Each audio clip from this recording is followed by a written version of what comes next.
pity the ones who will have to watch it. Actually, camera is quite a good starting point. But I just wanted to ask you, how did it go in the discussion group? Did you come up with some good clues what this is all about? Clues like some pointers, some ideas?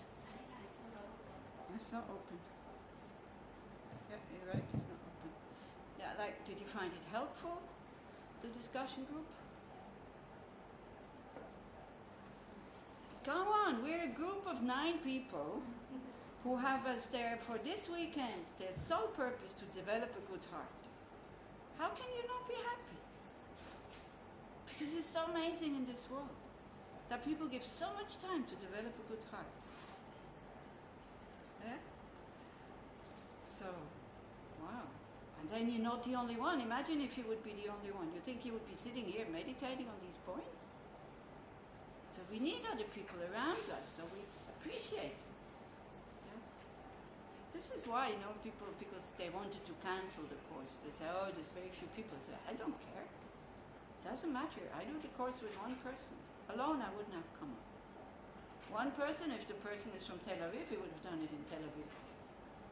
But otherwise, it's like, wow. Lama Zopa Rinpoche says, you teach compassion to one person only. And that person changes their attitude of me first and then the others. Wow, that makes so much difference in the world. There's this movie which is called Pay It Forward. Anybody has seen it? The difference that this little boy made with his idea and what did he start with? I think the homeless. He took home the homeless. Such a beautiful movie. You see, when we do something positive, we always expect something back. But here he came up with the idea we should do it the other way around. Somebody does something good to you, so you do something good to somebody else. You pay it forward. So it had a huge impact. And the journalist then traced it back where it started. So it's very inspiring. And when we pay it forward, because we have already received the gift, so there's no more expectations. Whereas if we do something because then we want something back, then there's expectations, and if we don't get it, we're disappointed. So you see, this is it's not ultimate truth, really true, and it's really like that. It's just skillful ways of the point number 3 in your text. So that's where we're going now. To integrate all adverse conditions in the past, I think it says. Transforming adverse circumstances into the path to enlightenment. So we can use everything to understand emptiness. It can be a very nice ice cream, it can be a disgusting whatever dish, something like that. We can use to see that there is no I. We can use anger.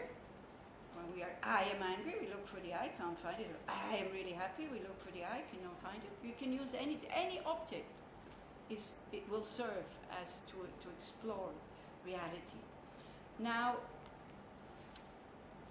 the thing is, so it's all about compassion, yeah? Like developing compassion. Altruism, not just compassion, but altruism, meaning for all sentient beings. The mind likes it because when you hear acts of altruism, we're inspired. Makes us hair stand up, We get tears when we see acts of goodness. I start crying. So it's like when the boys were small of my ex-boyfriend with his wife. So then when I was staying with them usually when I was in Switzerland, and so I watched movies with them. But then when they knew me, and they said, "Oh no, this we cannot watch with Rita because she'll start crying." But it was usually when it was goodness. When I saw goodness, I would start crying. Not because I'm sad, but because he was so touched. So many people made fun of me because of that, but it's okay. Yeah, because it touches our nature. Yeah. So this is what shows us that our nature is actually good. And usually we're quite inspired when we hear acts of altruism. I know also violent people become very famous, but it's not the same fame than people who say very significant things or very deep things in just like one sentence or things like that. We're able to, like Einstein, he had so many quotes. It's like Einstein was talking about emptiness, how the world is produced by the mind. There is a quote like this. I used to have it previous years. I don't have it anymore. I don't know it by heart. Like how we are the master of our world and nobody else. He wasn't a Buddhist. He was a physicist, but he was very wise. Yeah. So when we start with these things, with these practices, it's very difficult. So when you have the ordinary kind of compassion and you look at everybody who suffers, you cannot bear it. It's too difficult. It's a compassion that is very unflexible and it's very heavy. And instead of kicking us into action, it actually blocks us. Because then very quickly it goes into pity and fear and anxiety and anger against the ones who produce the suffering and all that, isn't it?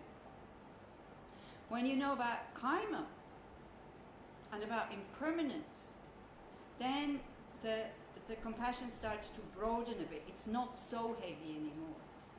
And also then we start to have compassion, for example, for the rich people. I was just saying to somebody now, I know somebody who has 150 millions Swiss francs. That person spent the whole last summer in a mental clinic suffering from depression. So usually we think it's ridiculous, but it is not. So when we see impermanence, we also, and dukkha and all this, we start to be able to include those people in our compassion also. Not just the victims, but everybody else. Everybody else is not living their potential. Everybody else has a life who is not fully satisfying. You see, there's one quote, which I remember.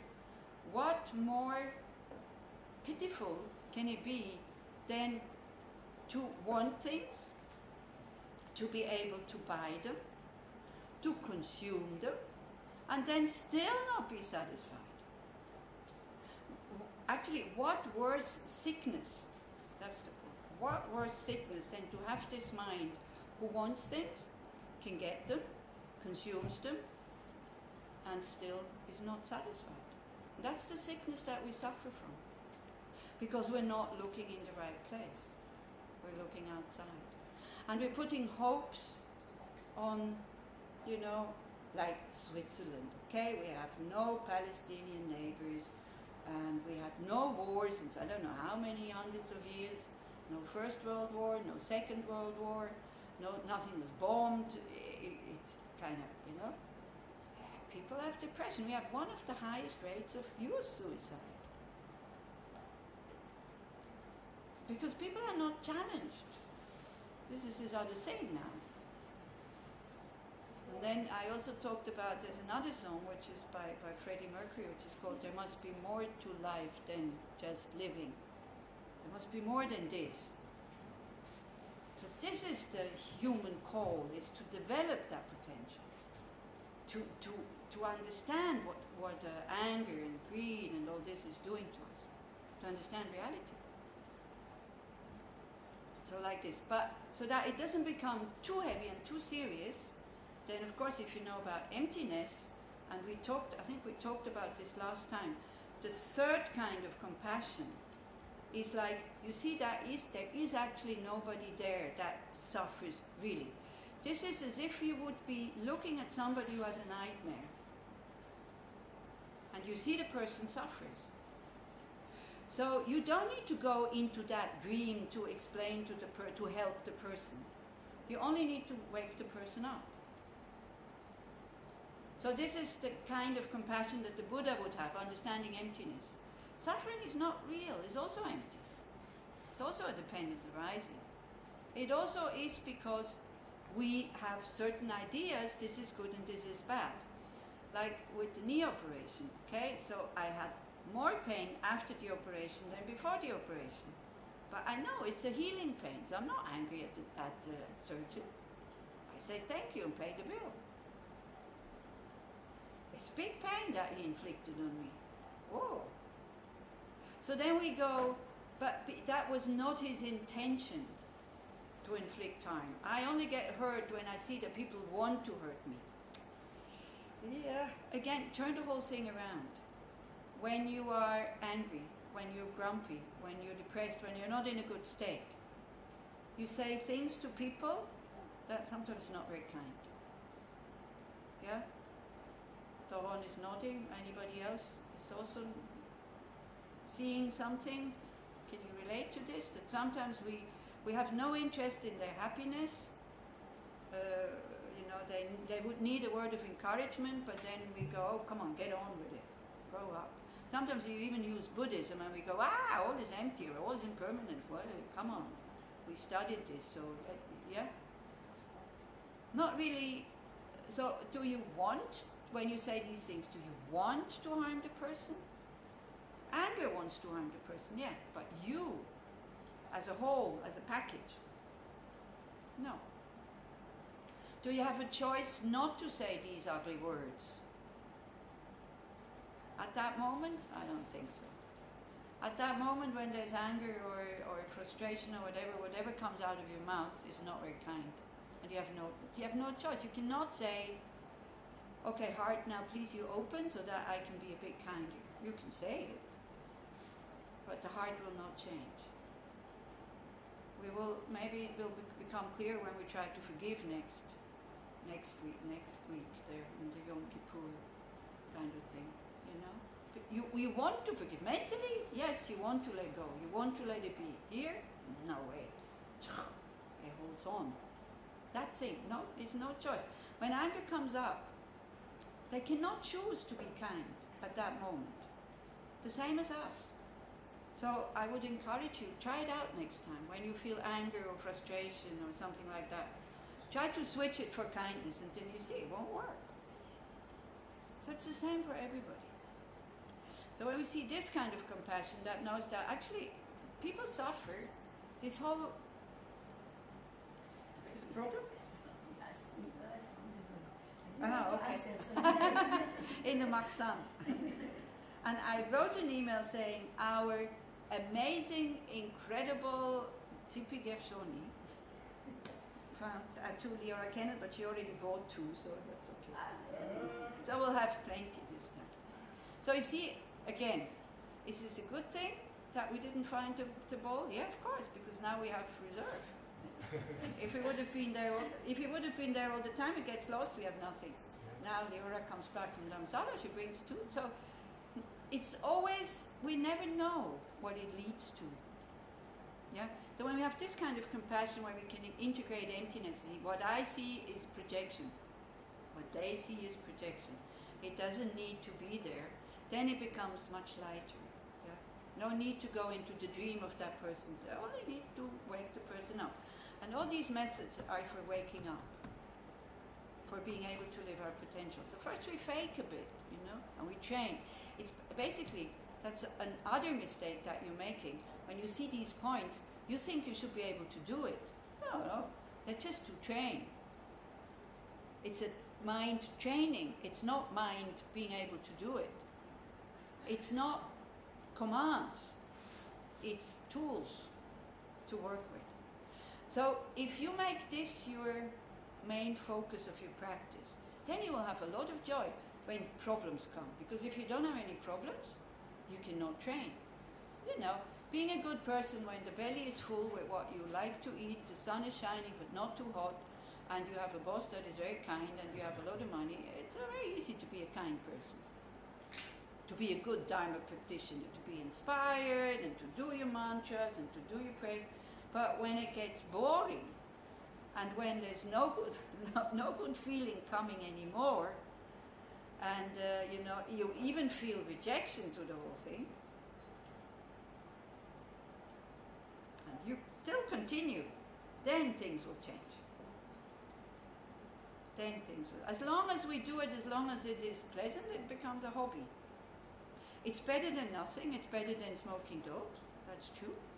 But it doesn't get you very far, because you'll give up and you'll try to find another method. If you're looking for happiness now, and I guarantee you, this I think I can say, happiness will come. And some of you might already have noticed it. who is practicing since a few years? No. Do you think that you have tools that you can use that are really helpful, that you have always access to, that come from these teachings now? Yeah, better. Exactly. Is it that you don't have any problems anymore because of that? Of course not. I have problems also.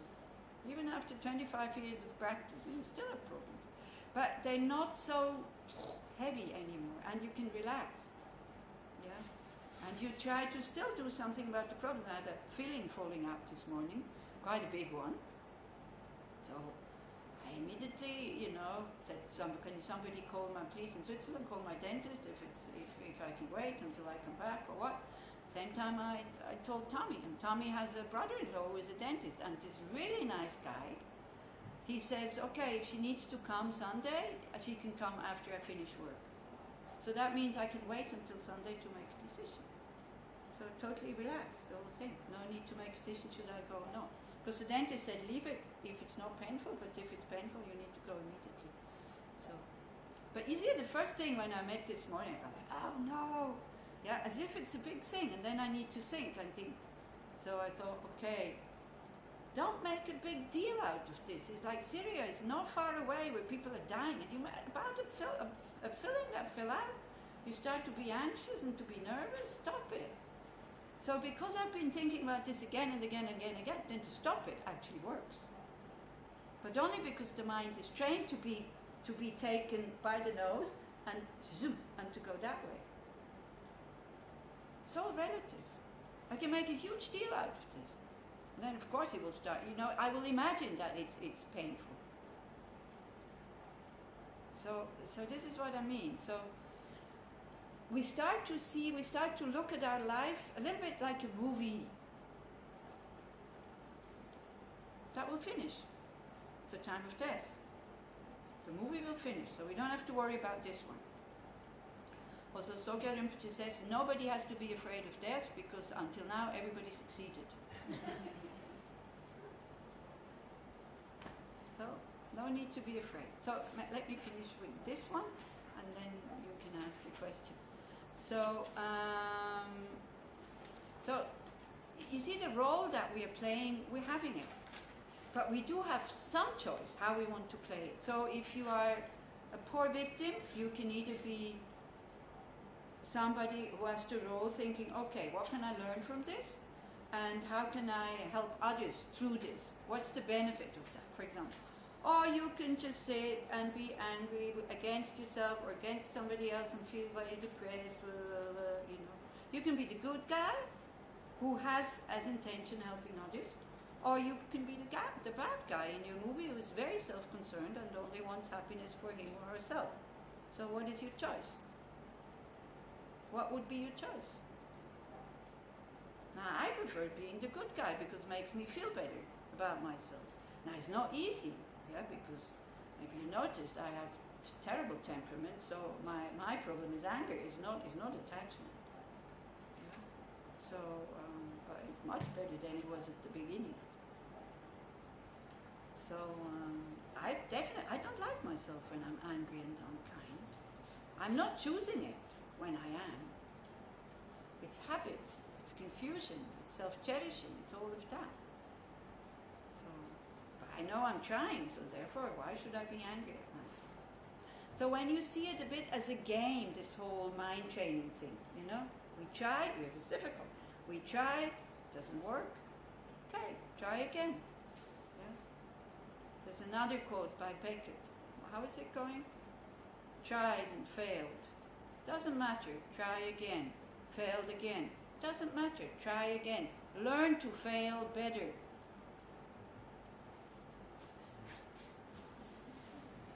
One of our tennis champs has it on his arm, Wawrinka. And it took him 34 years to start to, he's 34 years old, that's old in tennis to start to win. Because he has a mind that is so determined. It's amazing. Yeah. So, he's Swiss. yeah, well, he's Swiss. He has a Swiss passport, but it doesn't sound very Swiss. Stanislas Wawrinka. Stan the man. So, he's He's Swedish? no, he's somewhere from the east. I don't know, Czechia, somewhere from there. His dad is working. His dad has a farm. They're working with handicapped children, according to Rudolf Steiner. So he grew up in a Montessori school, in a Steiner school. Yeah. What's the question? How does this approach not lead to kind of suppression of feelings? Because, for instance, there could be something that in relative terms almost nothing is significant, right? If you have an exam, if you have an interview, and then you would go, okay, I'm feeling anxious, but Syria is just across just a few miles away. Why would I be anxious? But then you are, and so just pushing it away. No, I'm doing something about this. I'm doing what I can do. I could feel the whole afternoon and the whole night I could feel totally anxious. If I did what I can do, I don't want to leave. Yeah?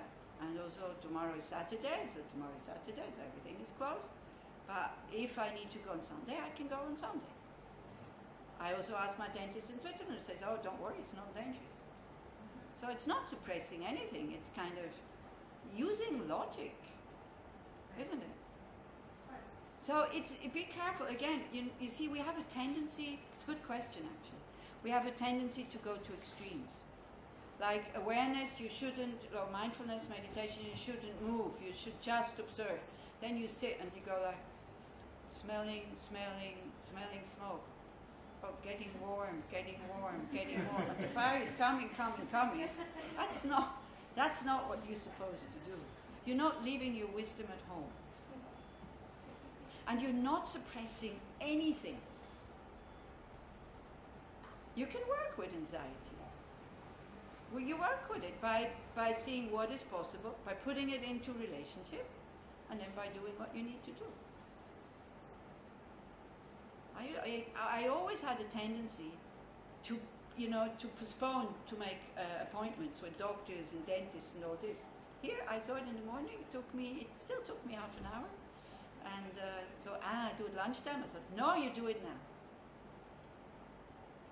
It's another thing you learn. You learn to do the unpleasant things first. Then they're done.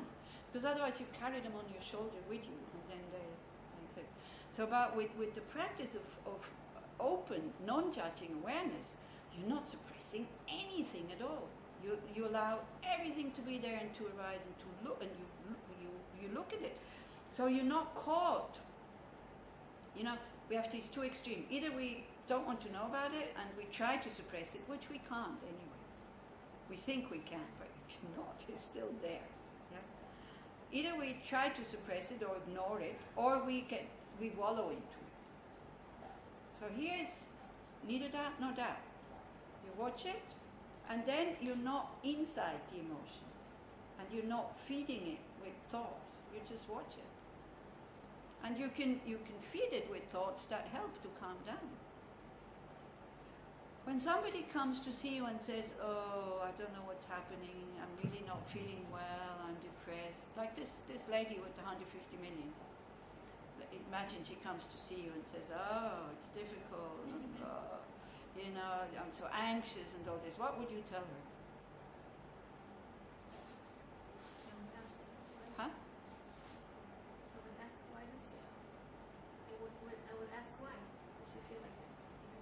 Why is she feeling depressed? She probably wouldn't know what to say, the same as us. Or she would say, because my children don't give me what I want. That's what she would say.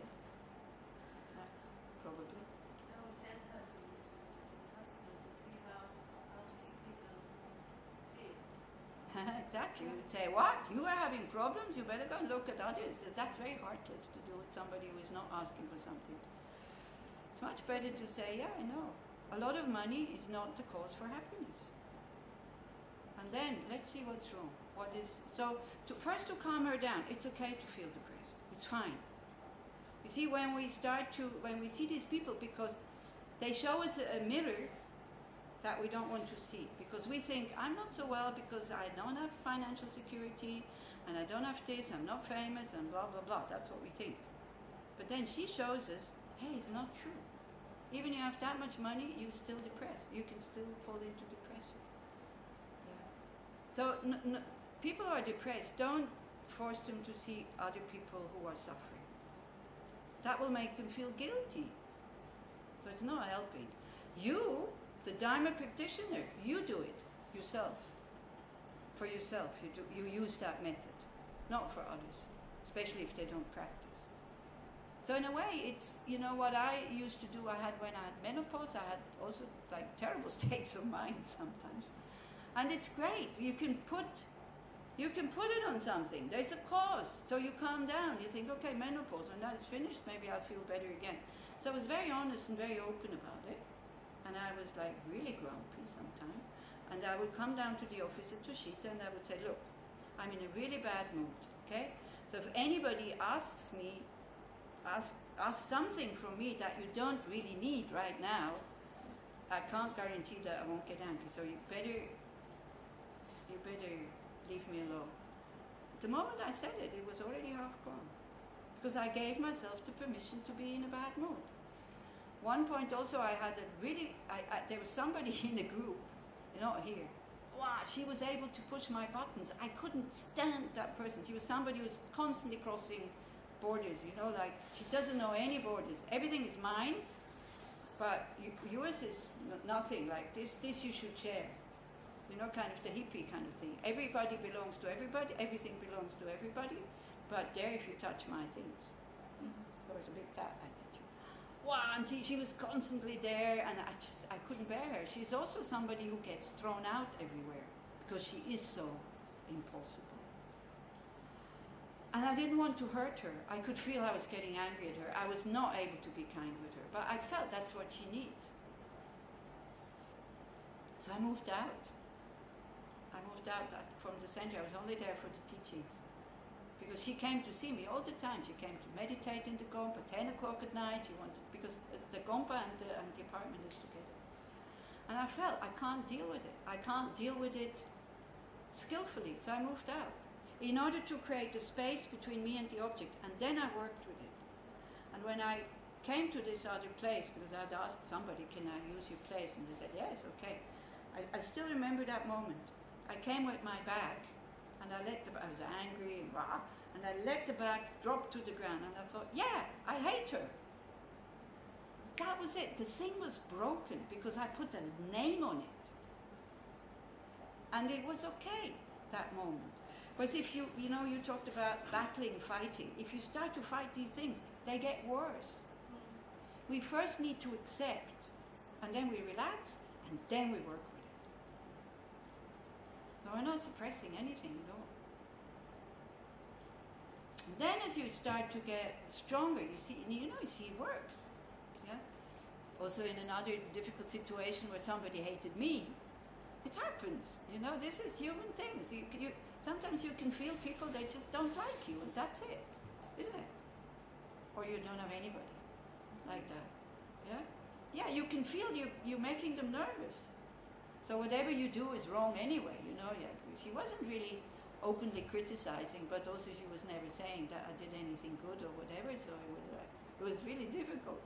And so for 2 weeks, maybe I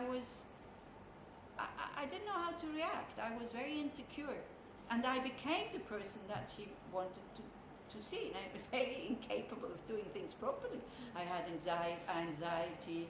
I got insecure. Whenever I talked to her, I had my voice up here, and I thought, like, what am I doing? And then, after about a week or two, I started a mantra. Mantra is something that you repeat, and the whole day I was saying, I only have to look at my own mind, or take care of my own mind. I only have to take care of my own mind so that I'm not impressed by what she's doing. And then it took a very short time, and it was okay. She was still the same, but I was okay. And then she thought I was really arrogant because I was not, and aggressive, which I don't think I was, but I was not impressed by her behavior anymore. So you see, all these situations, I'm happy that I had them, because one thing is I can work with them because I have to choose. Second, I can tell you stories. So I'm very happy about these occasions. And now I see it, you know, it's like the situation is finished. I removed myself from that situation. I didn't have to stay there. Now you can ask, okay, what do I do if I have to stay there? Well, then, voila. These points here. Transform adverse circumstances into the path to enlightenment. That is the perfection of patience. There are the 6 perfections. You know the 6 perfections? Generosity, ethical conduct, patience, enthusiasm or effort, concentration, wisdom. And these are the main practices also, the main trainings of somebody who wants to attain enlightenment.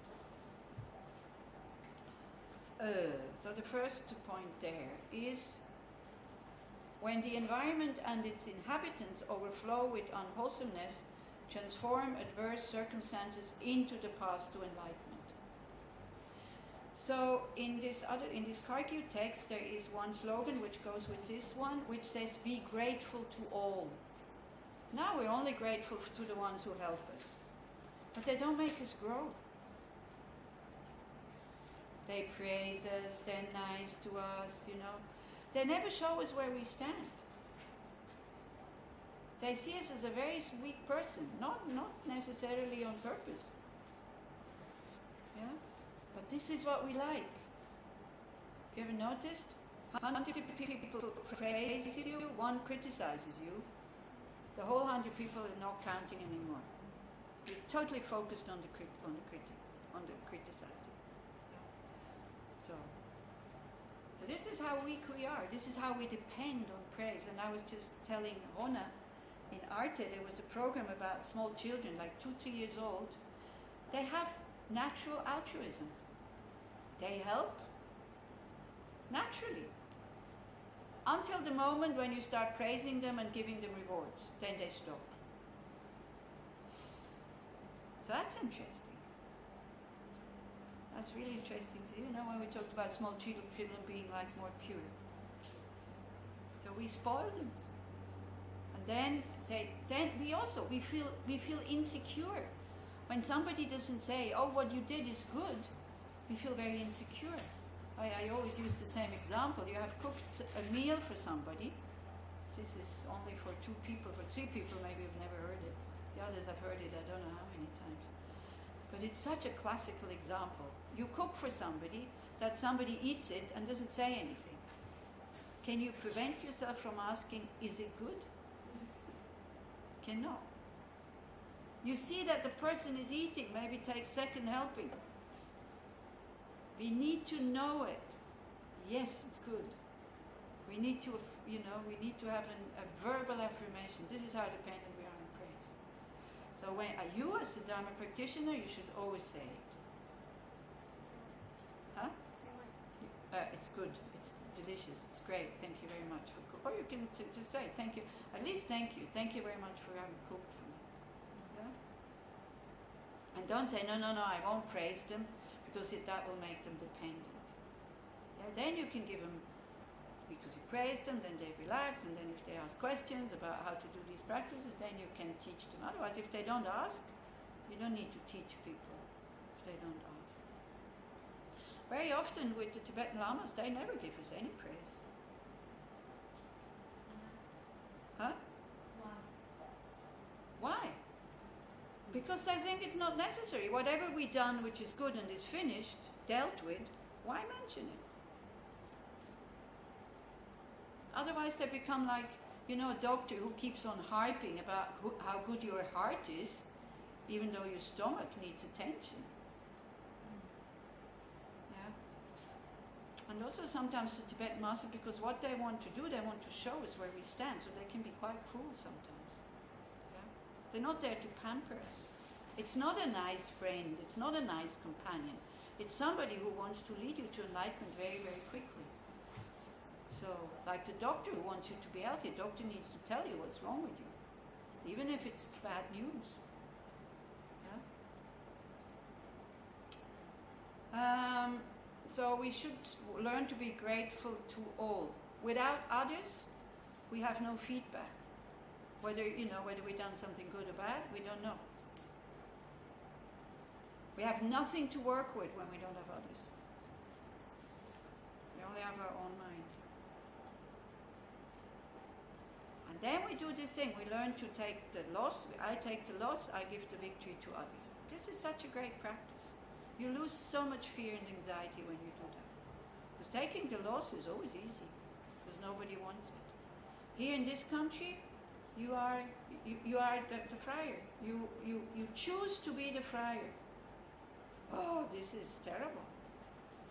Itzik must have made some experiences with that. Because you have it on your car, somebody said. Huh? Somebody told me, I said, Itzik is here. And they said, is it the car where it says, I'm a happy friar? You see, mind training is you learn to be the happy number 2. Because everybody can be number 2. Only one can be number 1, but everybody can be number 2. Because it doesn't matter whether you're number 2, 3, 4, 5. That, for the ego, for the self-cherishing, is very difficult. But it calms down the situation. This is it. When you take the blame, you know, like you're in a workplace or somewhere, a mistake happened, and you take the blame. You say, I did it. It's my fault. And you continue, and immediately you say, okay, what can we do now? So the whole situation calms down, and you focus on what you can do instead of looking who is to blame. Even you know it wasn't you, you can say, I did it, so that you can continue to work. It's amazing how it calms the situation when somebody says it. And Chogyam Trungpa, he has a very nice example. He talks about a leather football that has been soaked into water for a few months. So you take it out, it stinks. Leather that is wet, it really stinks. It's soaking, it's dirty. And he says on top of it, it's full of worms. So that's the blame that we try to give. So this is like throwing the football from one person to the other. So the energy becomes very excited. Everybody goes, woo, woo, I don't want it. The football comes to you, you say, okay, I'll keep it. Immediately calms down. And it's funny, it's, in one group, somebody said, yeah, I did it at one point in my workplace. And I said, and what happened? She said, nothing. We continued to work in a very calm way. We don't even dare to try it out. We already see all the scenarios, like I would lose my job, and people will get angry with me, and people. We don't see the benefit. The self-cherishing comes with all these fears. No, don't do it. It's dangerous. All these conflicts and all these fights for nothing. So silly and so useless, and it creates tension and unhappy workplaces. There is not that many happy workplaces again in the world. How many of you work in a really happy atmosphere? Relaxed. 2 of you, okay? Always. Always? No. Yeah. Me always, I think. We have tensions, that's okay, but they don't last long. Because in a Buddhist group, always somebody gives in. And somebody needs to give in. You cannot have everybody having the victory. Somebody needs to give in. So you can be the happy one who gives in, or you can be the unhappy one who gives in. You see, we can also use these things in order to, that's another slogan there, where he says, don't transform gods into demons. Like we do Lojong. We become the person who takes the blame. But we think, like me, in my case, I would think, I get the best room anyway. When I said to you, you can sleep in my room, I could also think, she will not come to my room, because that's not really done, that somebody sleeps in the same place the teacher's room. But when I say it, I mean it. But I could also just say it because I want to appear like sharing and good and generous and blah blah, knowing that nobody will take it. But it's okay, you can sleep in my room if you want. I'll even sleep on the small bed if you want, because I don't like big beds. So like this, so you say, okay, I'll be the lowest of all. I sit on the space where there's no cushion, hoping that somebody says, no, come on, you sit here. That would be using it in the wrong way. So you want to have a good reputation, but you still want to get what you want. So that's very devious. So this is one slogan that then goes with that. Yeah. So, of course, Now don't overdo it. Give up things that you could give up. A seat on the bus, for example. Instead of immediately, or train, rushing in, finding a place and sitting down, you think, okay, I'll wait and see if everybody else has a place. When there's some places left, I sit. Such a nice mind. Because otherwise, when the train is always full, every time you go on the train, if you want a seat, there's the fear of not getting a seat. So that's not a nice feeling. The journey is what? 20 minutes, half an hour? Standing or sitting on the floor or on the stairs? It's no big deal. So you're free of this fear of not getting a seat. It's really worthwhile. Because you take the stress from your workplace onto the bus and onto the train if you want a seat when there's rush hour. So one of my practices is to always wait on the train and on the bus until everybody's in. Even that is difficult. Try it out. And see that urge. No, I need to go in now. And then you go, no. You wait until everybody is in. And even now sometimes I don't succeed. And I get in before everybody else is in. Funny is like when I'm just waiting, and even in this country, people won't say, oh, you go first. I'm just waiting there patiently. And there are people who say, no, you go first. But of course, if you come with that energy, other people also have this energy. So don't think you never get anything when you let others have it first. So we'll have a lot less fears if we stop always wanting to get the best thing. Does that make sense? And then you'll see, you'll survive. Yeah? And then maybe you start to adjust. So with me, I try not to travel when there's rush hour, but sometimes I have to.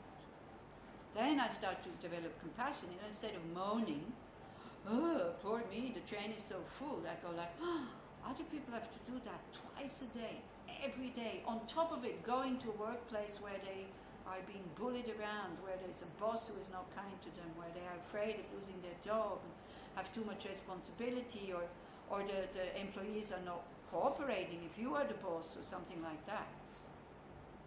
Plus the rush hour. Wow. It's no wonder that people are not well. We're actually quite strong. Not me, because I have an easy life. But you're actually quite strong to be able to bear all this. The stress in traffic, the stress in public transport, the stress on your workplace, the stress of financial loads. You can be really proud, because I think you're really good. And on top of that, trying to develop a good heart. Wow. I understand one thing. Predictably for me. Yeah, this is a hard one.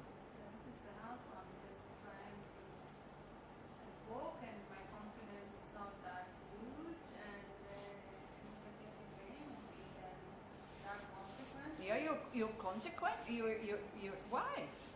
Why there is consequences? Because usually Again, you're jumping to a really high thing. Start small, Somebody breaks something in your house, wasn't you. Then Alon says, who did this? I said, I did it. And then see how it feels. So, again, Chekava says at the end,